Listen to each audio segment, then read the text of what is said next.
world that celebrates chaos and calls it freedom, why does your soul still crave stillness? Your mind is not built for disorder. It searches constantly for structure, for patterns, for purpose, for order. Psychologists call it cognitive load, the mental burden of too many choices, too much noise, too little meaning. Your brain tries to sort this noise into categories, but without values to guide it, your mind becomes like a house without a blueprint. Rooms appear, but there's no foundation. This is why modern life exhausts us, not from the pace, but from the lack of direction. Order is not about control, it's about orientation. Think of virtue not as a restriction, but as alignment.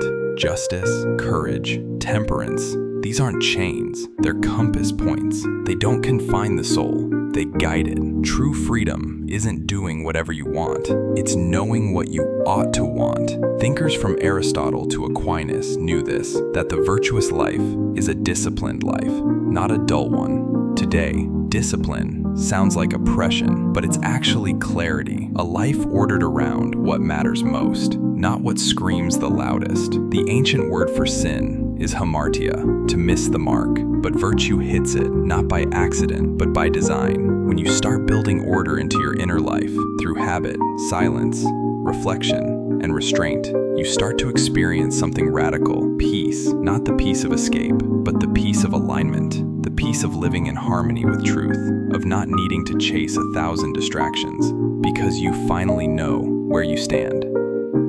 You weren't made for disorder. You were made for rhythm, virtue, and depth. So stop chasing chaos and start practicing order. Your mind will thank you, and your soul will begin to remember its shape. Pax Veritatis, the peace that comes with truth.